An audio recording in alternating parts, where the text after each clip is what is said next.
olfactory indicators. Olfactory indicators में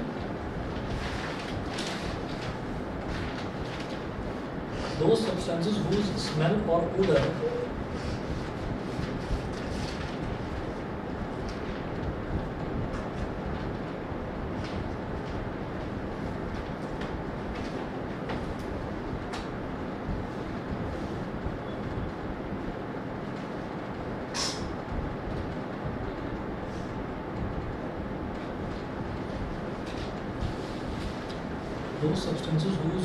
or odor changes in acidic or basic solutions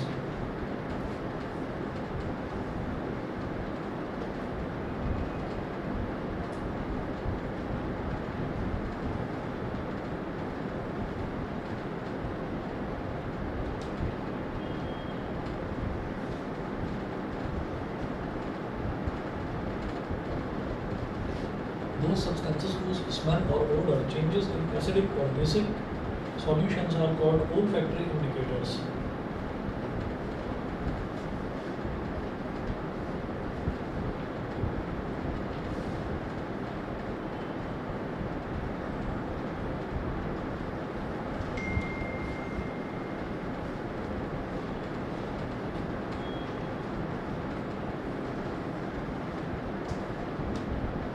Are called olfactory indicators.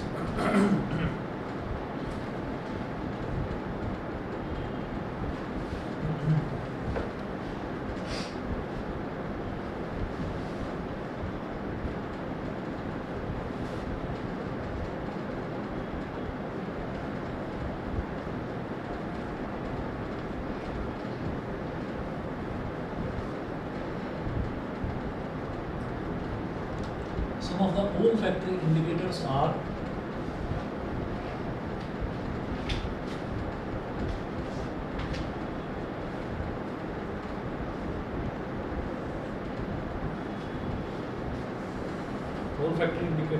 first लिखेंगे onion extract,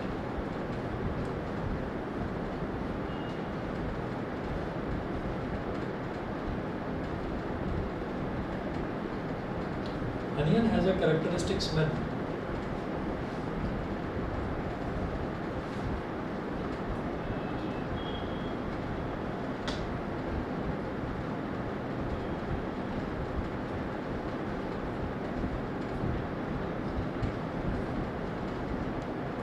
Onion has a characteristic smell. Full stop. When a basic solution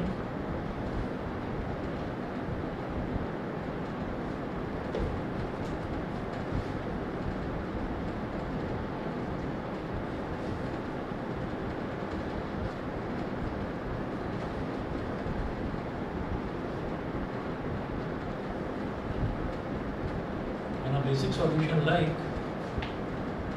sodium hydroxide solution is added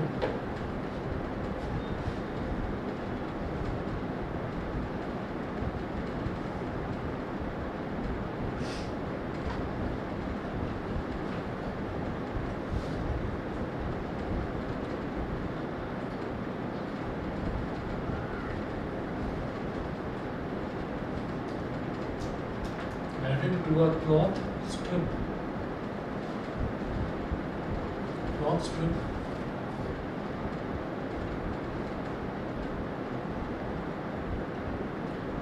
Treated with onions.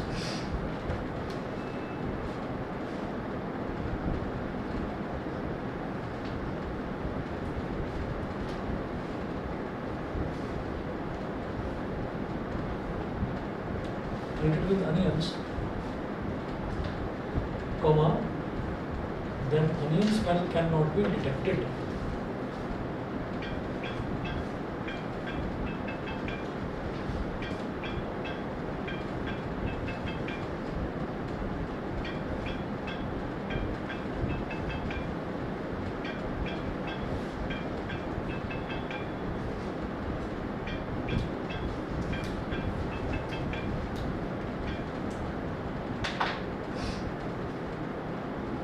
Onion smell cannot be detected.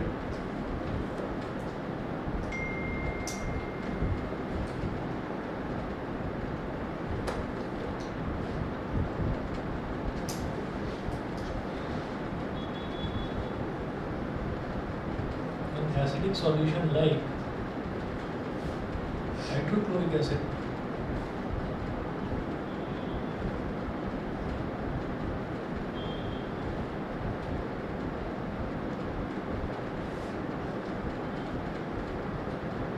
however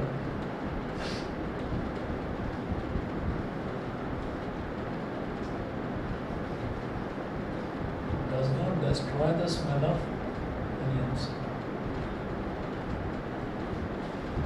ठीक है, इसका मतलब क्या हुआ कि जो मतलब बहुत कॉमनली यूज जो बेस होता है, जो बेसिक सॉल्यूशन होता है, बहुत कॉमनली यूज होता है, वो होता है जैसे सोडियम हाइड्रोक्साइड NaOH। तो सोडियम हाइड्रोक्साइड सॉल्यूशन में मैंने एक कपड़ा लिया और कपड़े को पूरे अच्छे तरीके से, मतलब पहले कपड़े को क्या करा, कपड़े को हमने अनियन एक्सट्रैक्ट में भिगो दिया, है ना। तो वही लिखा हुआ है onion as a characteristic smell. Onion की स्मेल सभी को पता ही है ना, एक पर्टिकुलर उसकी स्मेल होती है ना। Basic solution like sodium hydroxide solution is added to a cloth strip treated with onions. जो एक क्लॉथ स्ट्रिप है, कपड़े का टुकड़ा है, उसमें पूरी तरह से उसको हमने प्याज का जो रस है, अनियन का जो रस है, उसमें भिगो रखा है, ठीक है। उसमें भिगोकर हमने क्या करा कि हमने उसमें थोड़ा सा सोडियम हाइड्रोक्साइड सॉल्यूशन ऐड कर दिया, ठीक है। उस कपड़े को सोडियम हाइड्रोक्साइड में जैसे हमने भिगोया, then onion smell can not be detected. तो अनियन की जो स्मेल है वो एकदम गायब हो जाती है। अब उसमें किसी तरह की कोई स्मेल आती ही नहीं है। तो इससे ये हमको समझ में आ गया कि अगर कोई बेस आपने अनियन में, अनियन या क्लोथ ट्रीटेड विद अनियन में अगर आपने कोई बेस मिक्स कर दिया है, तो जो अनियन की कैरेक्टरिस्टिक स्मेल है वो गायब हो जाएगी, अनियन की कैरेक्टरिस्टिक स्मेल गायब हो जाएगी।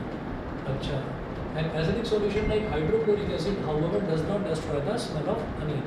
तो होता क्या है कि एसिड जो है, एसिड कभी भी अनियन की स्मेल को डिस्ट्रॉय नहीं करता, ठीक है। और अभी मैं उनसे 9th वाले बच्चों से पूछ रहा था, तो तुम भी एग्जाम्पल दे रहे थे, अनियन वाले ही एग्जाम्पल दे रहे थे, ठीक है। तो अनियन को भिगो कर रखा जाता है किसमें, विनेगर में, ठीक है। वो छोटे छोटे उसके टुकड़े काट देते हैं, उसको उसमें डालते हैं, बड़ा अच्छा लगता है वो खाने में। तो उसमें क्या है कि उसको विनेगर के अंदर डाल कर रख देते हैं। विनेगर खुद एक एसिड है, और अनियन जो है, अनियन एक ओल्फैक्टरी इंडिकेटर है। तो विनेगर में डालने के बावजूद भी अनियन की स्मेल तो रहती है ना, अनियन की स्मेल तो गायब नहीं हो जाती ना। तो वही लिखा है, acidic solution like hydrochloric acid however does not destroy the smell of onions. तो वो अनियन की स्मेल को डिस्ट्रॉय नहीं करता, ठीक है। अब गर्मियाँ हैं, गर्मियों में कहते हैं कि भाई प्याज खाना चाहिए, उससे मतलब ये लू वगैरह से, गर्मी से बचने के लिए बोलते हैं कि प्याज खाना चाहिए। अब अगर हमने प्याज खा लिया तो हमारे मुँह से स्मेल आती है, ठीक है। और वो स्मेल आप कितना भी पानी वानी से कितना भी मुँह को साफ करो, कितना कुल्ला कर लो, वो नहीं जाती, वो स्मेल रहती है। तो वो स्मेल जाती कब है? वो स्मेल तभी जाती है जब आप ढंग से टूथपेस्ट करेंगे। टूथपेस्ट करने के बाद वो चली जाती है, क्योंकि टूथपेस्ट में बेस होता है। टूथपेस्ट में बेस क्यों होता है? इसलिए होता है कि जो हमारा माउथ है, जैसे हमने खाना वाना खाया, खाना खाने के बाद रात में भी डिनर करा, डिनर करने के बाद हम सो गए, सोने के बाद हम अगले दिन सुबह उठते हैं, सुबह उठते तो हमारे मुँह से बड़ी गंदी स्मेल आती है। वो गंदी स्मेल इस वजह से आ रही है कि हमने जो भी खाना वाना खाया है, तो उसके कुछ छोटे छोटे पार्टिकल्स वो दांतों में कहीं ना कहीं लगे रह जाते हैं। अब जब वो लगे रह जाते हैं, तो उस पर जो सलाइवा है ना, वो सलाइवा लगातार उस पर एक्ट करता रहता है। अब सलाइवा जब उस पर, वो जो स्टिकी फूड आर्टिकल्स जो हैं, थोड़े बहुत चिपक गए हैं, उन पर जब वो लगता रहता है सलाइवा, तो उससे क्या होता है, उससे, और वो सलाइवा में भी एक कंपोनेंट जो है वो HCl का होता है, हाइड्रोक्लोरिक एसिड हमारे माउथ में भी होता है। तो उससे होता क्या है कि वो उसको डाइजेस्ट करने की कोशिश करता रहता है। तो जब डाइजेस्ट करने की कोशिश करता है, तो यानी कि माउथ में लगातार एसिड सिक्रीट हो रहा है। वो क्यों हो रहा है? क्योंकि उसको ये समझ में नहीं आ रहा कि यार ये जो दांत पर जो चिपका हुआ है, ये अभी यहाँ पर क्यों कर रहा है, इसको तो डाइजेस्ट होना चाहिए। उसका काम है डाइजेशन का, वो डाइजेशन में लगातार लगा हुआ है, तो एसिड लगातार उस पर एक्ट कर रहा है। तो इसका मतलब हमारा जो माउथ है, हमारे माउथ से वो जो स्मेल आती है, वो एसिड की स्मेल आती है, ठीक है। इसीलिए ये कहा जाता है कि रात में ब्रश करके सोइए। रात में ब्रश करके सोते हैं तो एसिडिटी की प्रॉब्लम नहीं होती, बहुत कंट्रोल में आ जाती है, क्योंकि एसिड जो है वो लगातार मुँह में एक्ट करता रहता है। और फिर एसिड शाम किससे होगा? किसी न किसी बेस से। तो आप कभी भी देखें, कोई भी आप टूथपेस्ट उठा कर देखेंगे, तो टूथपेस्ट में कोई ना कोई KOH NaOH उसके इंग्रीडियंट्स में कुछ ना कुछ, या फ्लोराइड बहुत अच्छा बेस होता है, ठीक है। आजकल तो टूथपेस्ट पर बड़ा बड़ा लिखा हुआ है विद एडवांस्ड फ्लोराइड एक्शन, ये लिखा रहता है उसमें। तो एडवांस फ्लोराइड एक्शन यही है कि एसिड जब लगातार दांतों पर एक्ट करता रहता है, तो धीरे धीरे दांत कमज़ोर होने लगते हैं, ठीक है। तो उस चीज़ से बचने के लिए डॉक्टर्स भी ये सजेस्ट करते हैं कि भाई ब्रश वगैरह जरा ढंग से किया करो, ठीक है। चलिए जी, मैं आगे चलता हूँ। तो अनियन की स्मेल को एसिड डिस्ट्रॉय नहीं करता और बेस अनियन की स्मेल को ख़त्म कर देता है। तो ये अनियन एक्सट्रैक्ट किसको चेक करने का तरीका हुआ, फिर बेस को चेक करने का है ये एक और फैक्टर इंडिकेटर। सेकंड लिखेंगे vanilla extract.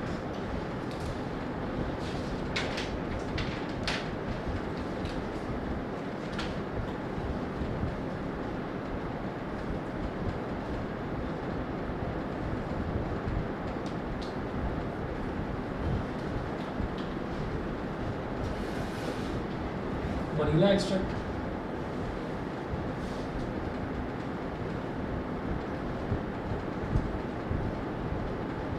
vanilla extract has a characteristic pleasant smell.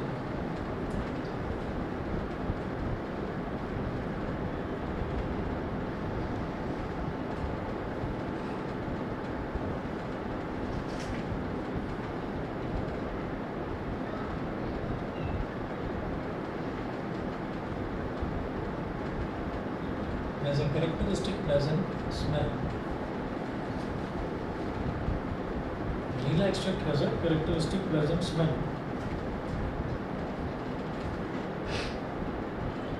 If a basic solution like sodium hydroxide solution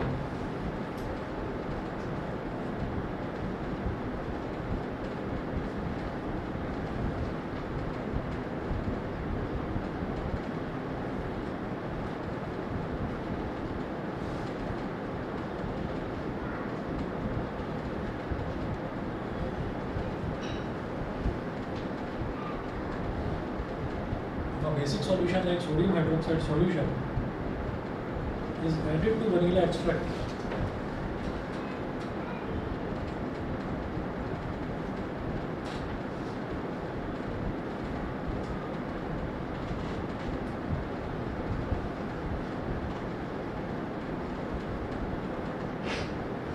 then we cannot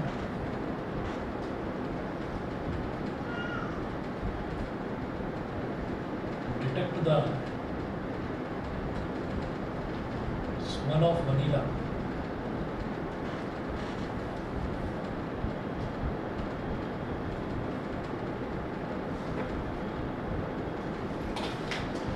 However, acids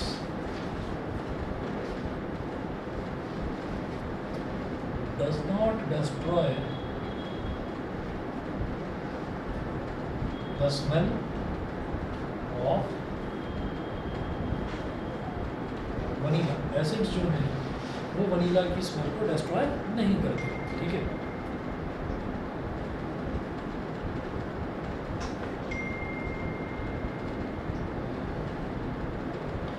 तो अब आप ही देखिएगा vanilla extract has a characteristic present smell, तो बिल्कुल same कहानी है onion extract वाली। तो वनीला एक्सट्रैक्ट जो है, वनीला एक्सट्रैक्ट की एक प्लेजेंट स्मेल होती है, अच्छी स्मेल होती है। तो आप इसमें भी देखिए, इसमें भी वही कहानी है कि अगर हमने कोई चीज़ वनीला एक्सट्रैक्ट में अगर हमने कोई बेस मिला दिया तो क्या होगा, वनीला की स्मेल गायब हो जाएगी, it can not be detected, ठीक है। और जब हम किसी एसिड की बात करते हैं तो acids does not destroy the smell of vanilla, तो वनीला की स्मेल बनी रहती है एसिड्स के बेस में, ठीक है। ठीक, बिल्कुल सेम इसी तरीके से तीसरा जो है, तीसरा हम लिखेंगे clove oil.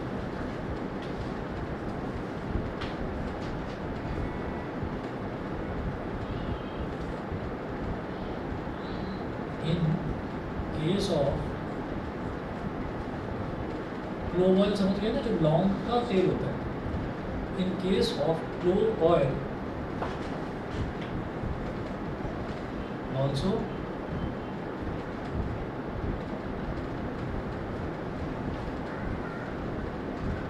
a basic solution, in case of clove oil also a basic solution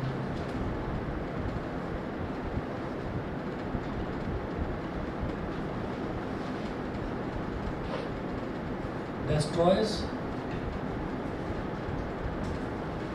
the smell of clove oil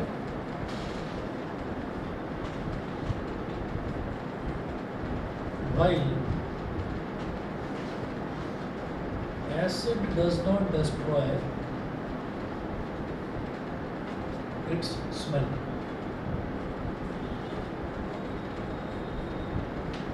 Acid does not destroy its smell. ये होगा, ठीक है। तो ये मतलब तीनों ही केसेस जो हैं, तीनों ही जो ओल्फैक्टरी इंडिकेटर्स हैं, जैसे clove oil area vanilla extract हो गया और अनियन हो गया, ये तीनों ही किसको चेक करने के लिए हैं? बेसिस को चेक करने के लिए, एसिड्स को चेक करने के लिए नहीं है। ठीक है, चलिए जी, इसके बाद हेडिंग डालिएगा एसिड्स। ओल्फैक्टरी इंडिकेटर्स होते ही नहीं है ऐसे चेक करने के लिए, सिर्फ बेसिस को चेक करने के लिए। ठीक है, अच्छा जी, अब हेडिंग डालिएगा। हाँ बेटा, हमने ऊपर एसिड और बेसिस दोनों क्यों लिखा है? वो इस वजह से लिखा हुआ है कि हमने ये बता दिया कि जो एसिड है ना, एसिड अगर उस पर डाला जाएगा तो उसकी स्मेल जो है वो बनी रहेगी, वो स्मेल वहीं की वहीं रहेगी। हम ये कहेंगे कि अगर स्मेल बनी हुई है अनियन में, अनियन जैसी स्मेल आ रही है तो मेरे को एसिड ही होगा बस। और बेस के केस में क्या, बेस के केस में उसकी स्मेल गायब हो जाती है। नेक्स्ट लिखेंगे एसिड्स, हेडिंग डालिएगा एसिड्स।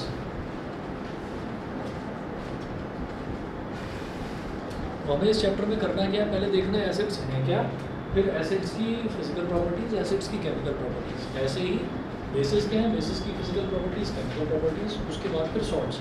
और सॉल्ट्स का जो है ना, सॉल्ट्स भी हम आयनिक होते हैं सॉल्ट्स और कोवलेंट होते हैं। कोवलेंट वाला सिलेबस में नहीं है, सिर्फ आयनिक वाला है, तो आयनिक वाला देखेंगे। ठीक है,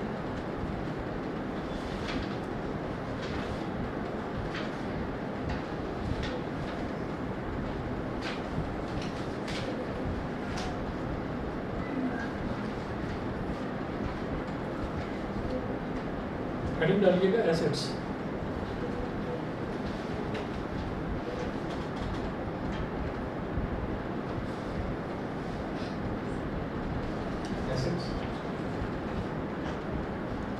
इसमें लिखें acids are those chemical substances which have a sour test.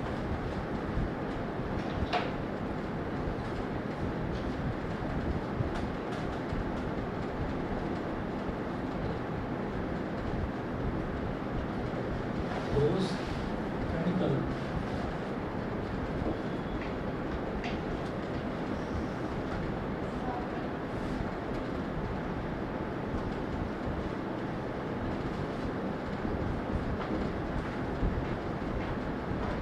जिनका सॉर टेस्ट होता है, मतलब जो खट्टे होते हैं, उनको हम एसिड बोलते हैं।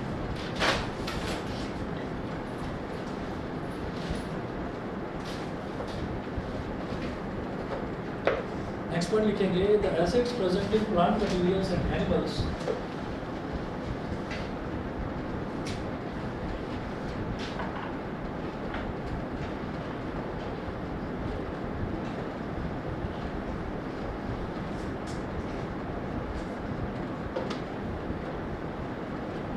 the acids present in plant materials and animals are called organic acids.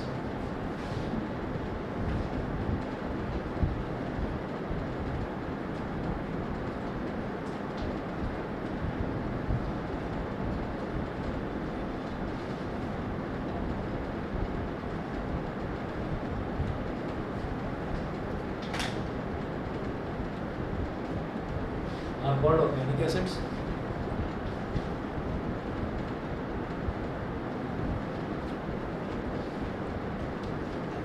Some of the organic acids are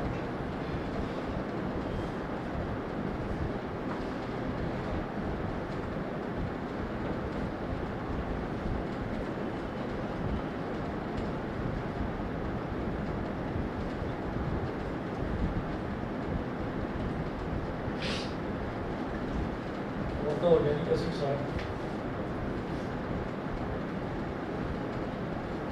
acetic acid,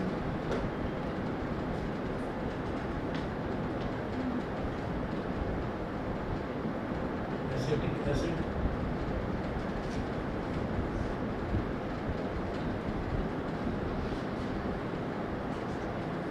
found in vinegar,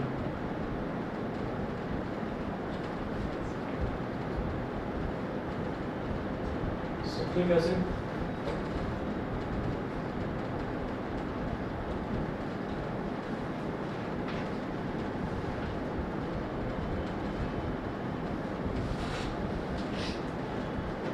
found in lemons and oranges.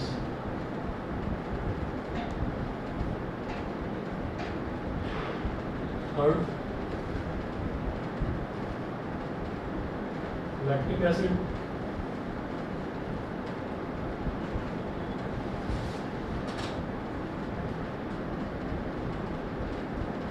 Found in milk और curd.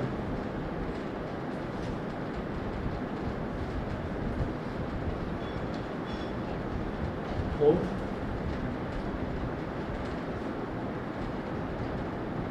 tartaric acid,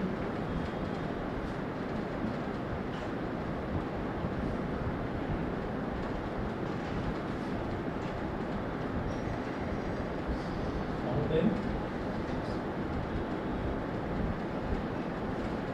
tamarind or unripe grapes। Fifth है oxalic acid,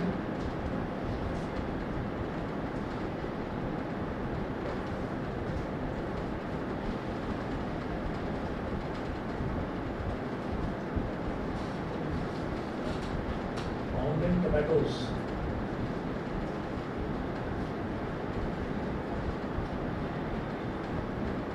Sixth है ethanoic acid,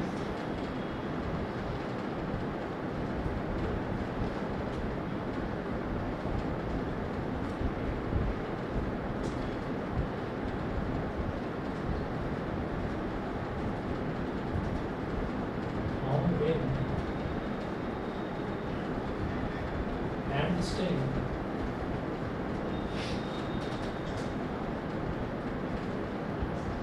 और nettle leaf sting।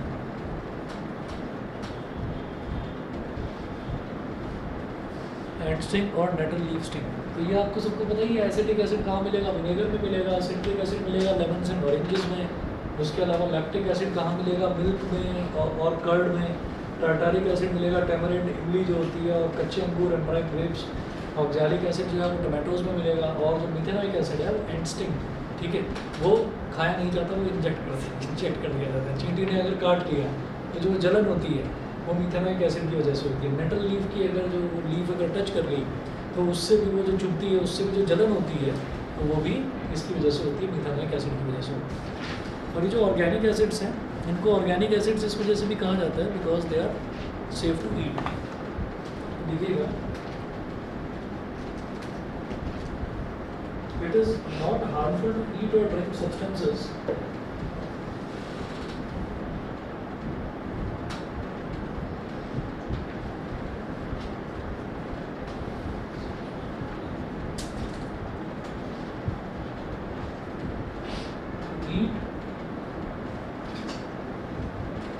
or drink.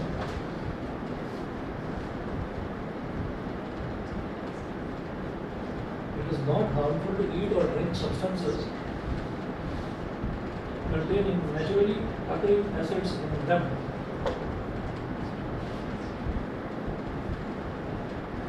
Containing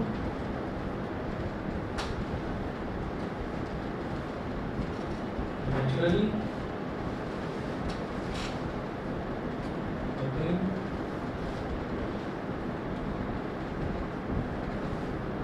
substances in them.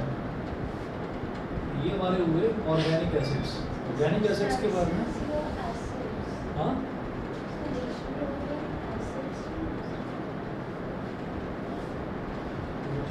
Acids acids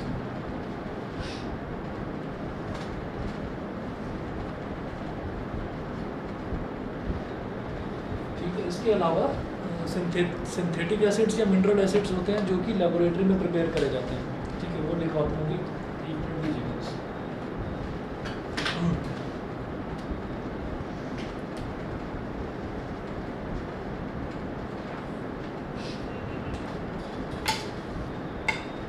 Saturday को है ना petrol?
उससे पूछा तेरे को बता हाँ सर बताइए बस कर 7 सी आए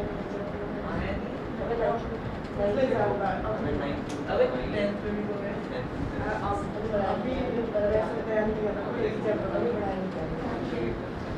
तो आ गया क्लियर कंप्लीट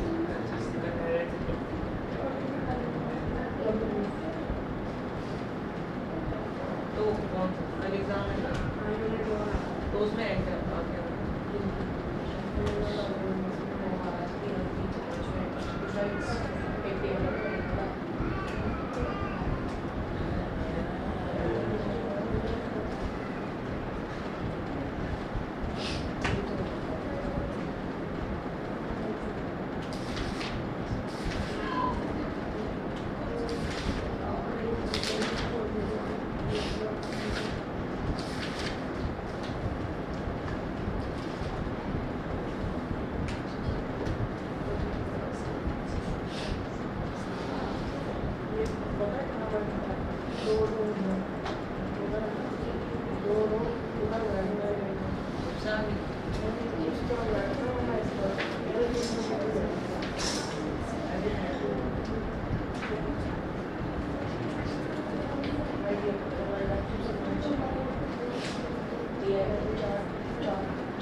ये बता आईटी आईटी का पढ़ लिया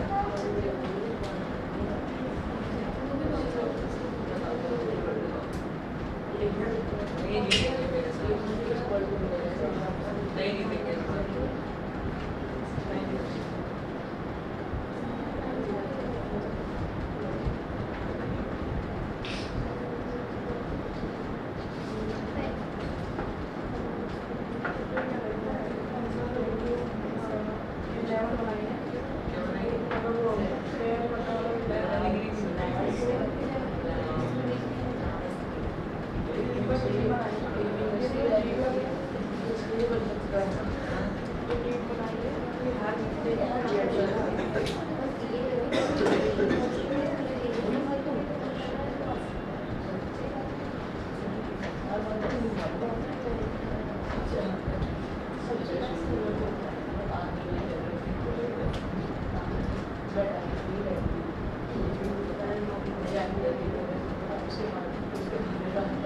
और नहीं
इसके बाद नेक्स्ट लिखेंगे मिनरल एसिड्स, जैसे ये ऑर्गेनिक एसिड्स के बारे में लिखा, नेक्स्ट लिखेंगे mineral acids. The acids prepared from the minerals of earth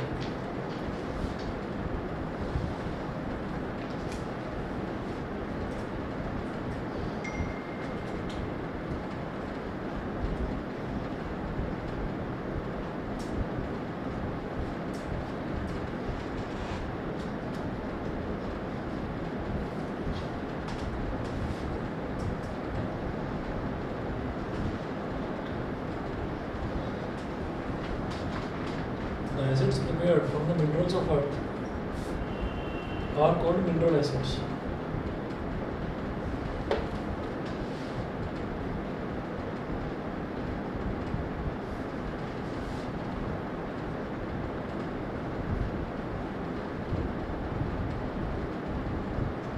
Are called mineral acids.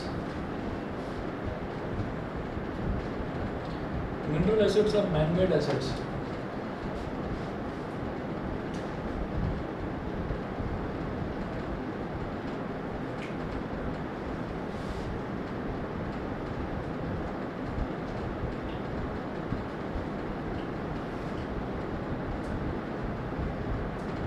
Mineral acids are man-made acids. The three most common mineral acids are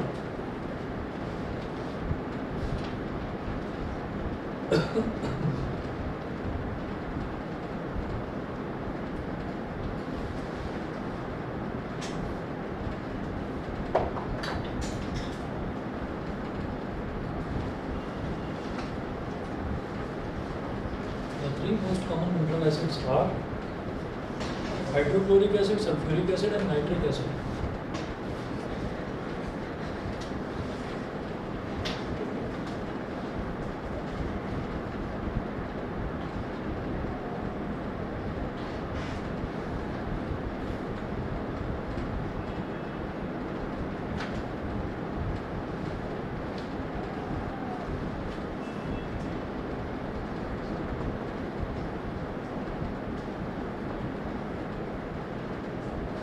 hydrochloric acid, sulphuric acid and nitric acid, तो ये सबसे ज़्यादा most commonly used mineral acids हैं। Mineral acids यानी कि man made acids भी इनको बोलते हैं। ठीक है, चलिए जी, अब नेक्स्ट लिखेंगे strong acids and weak acids.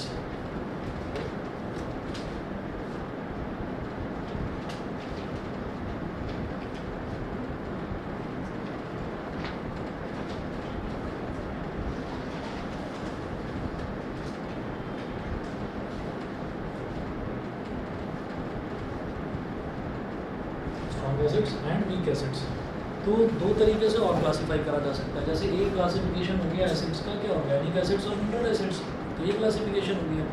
अच्छा, मिनरल एसिड्स के क्वेश्चन से 1 मार्कर्स में ज़्यादा से सॉरी ऑर्गेनिक एसिड्स के क्वेश्चन जो है वो ज़्यादा से ज़्यादा 1 मार्कर्स में आएंगे। सबसे ज़्यादा क्वेश्चन जो है वो मिनरल एसिड्स पे बनते हैं, इन तीनों पर बनते हैं, हाइड्रोक्लोरिक एसिड, सल्फ्यूरिक एसिड और नाइट्रिक एसिड।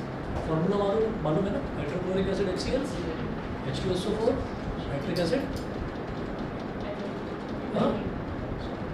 HNO3। ठीक है, चलिए strong acids and weak acids इसमें लिखेंगे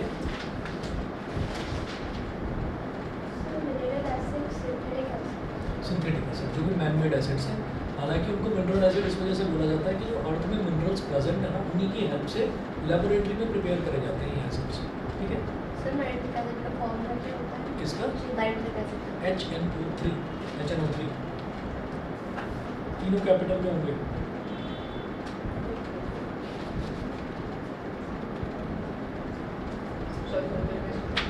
हाँ जी, लिखिएगा।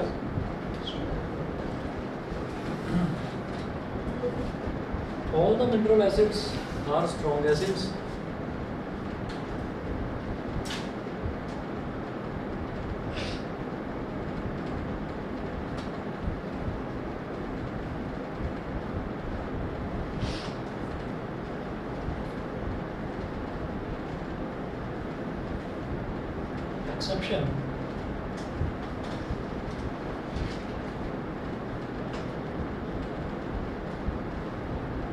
Exception है carbonic acid.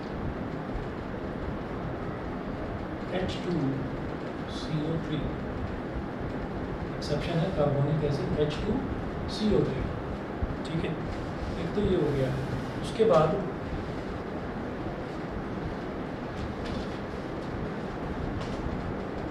all the organic acids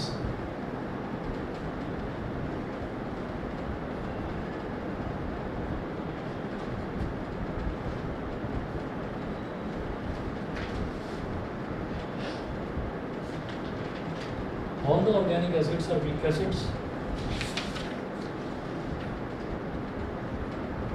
इसका कोई एक्सेप्शन नहीं है।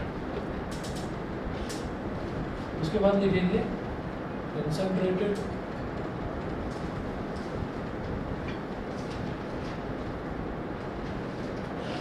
concentrated and dilute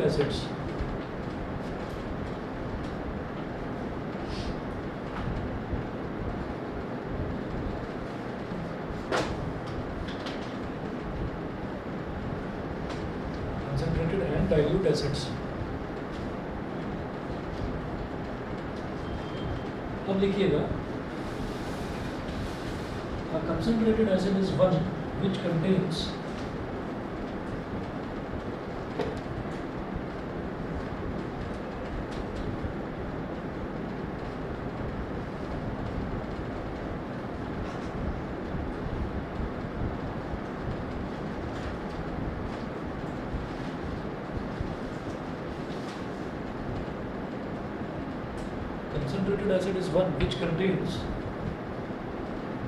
the minimum possible amount of water in it.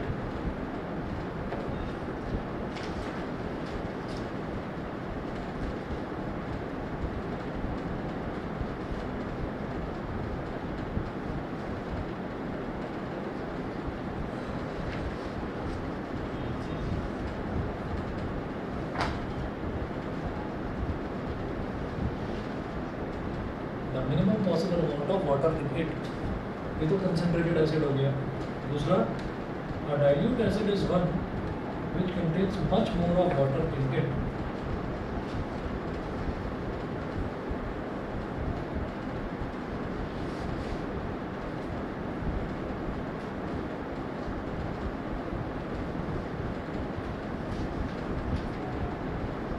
Is one which contains much more of water in it.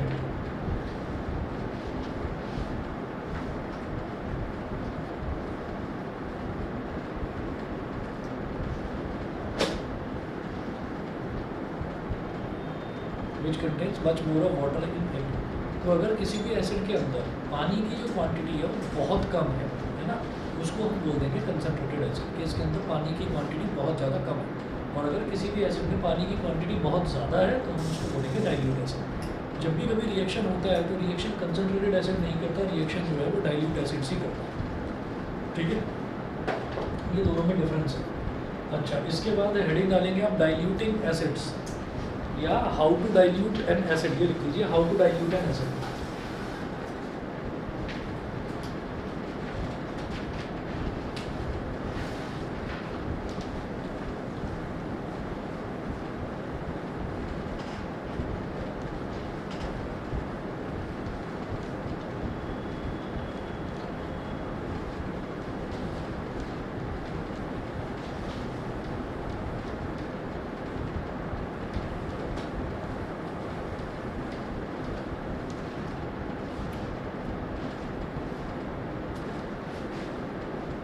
How to dilute an acid.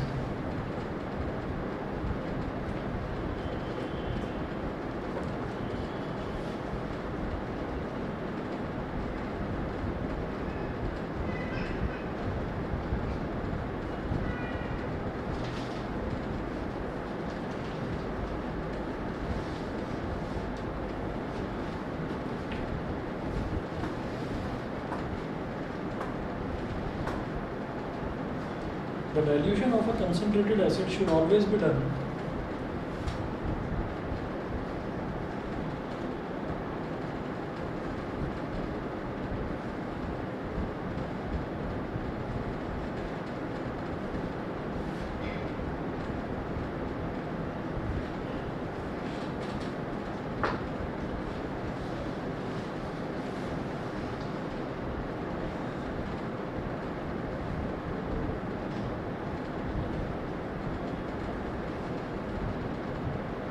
dilution of a concentrated acid should always be done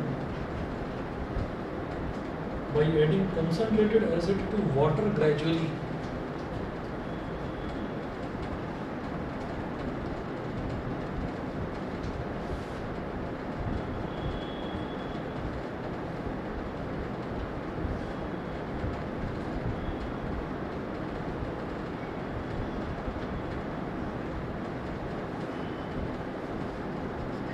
By adding concentrated acid to water gradually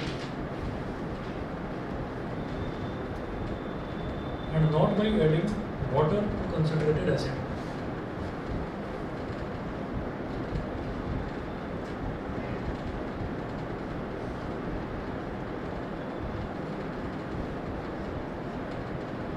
And not by adding water to concentrated acid.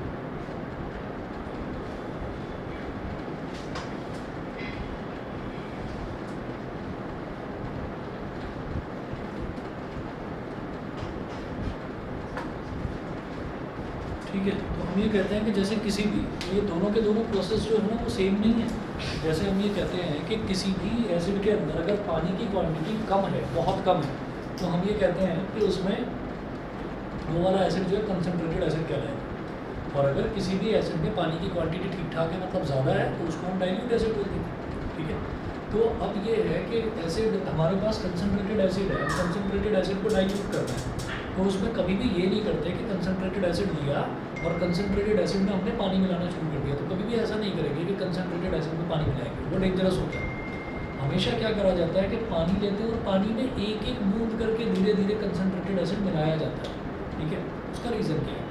उसका reason ये है कि इसके अंदर एक ना hidden heat होती है, एसिड के अंदर एक हिडन हीट होती है, लेटेंट हीट बोल देते हैं उसको। इसके अंदर हिडन हीट होती है, इसकी प्रॉपर्टी ही जलाने की होती है कि ये ना किसी भी चीज़ को जलाता है ना, कोरोसिव नेचर होता है एसिड का। तो अब ये एक तरह से ऐसे हो गया जैसे एक बहुत अभी 10, 12, 15 या 20 रोटियां बनी हैं एक तवे के ऊपर, तो वो तवा अभी बहुत ज़्यादा गर्म है, और जब वो तवा बहुत ज़्यादा गर्म है, उस गर्म तवे पर एकदम से अगर आप पानी डालोगे तो वो पानी को इंस्टेंटली इवेपोरेट करेगा, और जब इंस्टेंटली इवेपोरेट करेगा तो एकदम से धुआं बनकर ऐसे उड़ता है। ठीक है, तो वही वाली चीज़ यहाँ पर है कि जो एसिड है, अगर टेस्ट ट्यूब में कंसनट्रेटेड एसिड भरा हुआ है तो उसके अंदर हिडन हीट है, उसकी नेचर ही जलाने की है। ठीक है, और उसमें अगर आपने जरा सा भी पानी डाला, तो ऐसा तो है नहीं कि आप एक साथ ही पूरा एक बाल्टी पानी डाल देंगे और जरा सी टेस्ट ट्यूब भरा है, 2-4 बूंद जरा सा भी आपने पानी डाला तो वो उस पानी को एकदम से इवेपोरेट करता है, एकदम से इवेपोरेट करेगा, क्योंकि उसकी नेचर है जलाने की, तो वो एकदम से इवेपोरेट करेगा और पानी एकदम से उछलकर जो है हाथों पर, चेहरे पर, कहीं पर भी गिर सकता है, तो दैट इज़ डेंजरस। कभी भी कंसनट्रेटेड एसिड में पानी ऐड मत करना। हमेशा क्या करा जाता है, पानी लिया जाता है टेस्ट ट्यूब में, ताकि पानी ज़्यादा क्वांटिटी में हो और उसमें 1, 2, 3, 4 धीरे धीरे करके बूंदें ऐड करी जाती हैं कंसनट्रेटेड एसिड की, तब वो डाइल्यूट होता है। सारे गर्म होता है। हाँ, कंसंट्रेटेड एसिड। कंसनट्रेटेड एसिड गर्म नहीं होता, मैं बता रहा हूँ, उसके अंदर हिडन हीट होती है, लेटेंट हीट होती है, छुपी हुई हीट। ठीक है, और वो छुपी हुई हीट तभी बाहर निकल कर आती है जब कोई उसे ठंडा करने की कोशिश करता है, तब वो दिखाता है कि नहीं मैं तो गर्म हूँ, मुझे क्यों ठंडा करना पानी डाल। हाँ, टच नहीं कर सकते, टच तो हाथ जल जाएगा। तो वही चीज़ है। और इसमें 2 चीज़ें और पूछी जाती हैं। इसमें एक क्वेश्चन तो ये पूछा जाता है, अभी इसका भी मैं आंसर प्रॉपर्ली लिखवाऊंगा आपको, नेक्स्ट क्लास में लिखवाऊंगा। एक चीज़ इसमें और पूछी जाती है कि why diluting show by an experiment that dilution of an acid is an exothermic process. वो कैसे देखा जाता है कि आपने एक बीकर लिया, उस बीकर में पानी भर रखा है, बिल्कुल बर्फ़ वाला पानी, चिल्ड एकदम पानी भर रखा है। अब आपने क्या करा कि आपने उसमें 1 बूंद डाल दिया H2SO को, ठीक है, फिर 2 बूंद डाल दिया और धीरे धीरे आप उसको स्टर कर रहे हैं। ठीक, ऐसे ही आप 5, 6 या 10 बूंद जब एसिड डाल देते हैं उसके अंदर, तब आप उसके बेस को टच करके देखते हैं, बीकर को बाहर से टच करके देखते हैं, गर्म हो जाता है। ठीक है, तो इसी से ये समझ में आता है कि इतना ठंडा पानी था और उसको ये 8-10 बूंदें जो एसिड की हैं उन्होंने इतना गर्म कर दिया कि बीकर तक गर्म हो गया। ठीक है, तो इससे ये पता चलता है कि ये जो डाइल्यूशन ऑफ एन एसिड है, इसमें हीट प्रोड्यूस हो रही है, तो हीट जहाँ प्रोड्यूस होती है उसको एक्सोथर्मिक प्रोसेस बोलते हैं, तो वो एक एक्सोथर्मिक रिएक्शन है। ठीक है, ये चीज़ है। इसके बाद ये करना है, तो 2 क्वेश्चन तो ये है, फिर उसके बाद प्रॉपर्टीज़ करेंगे एसिड्स की, नेक्स्ट क्लास में देखते हैं। आज इतना ही।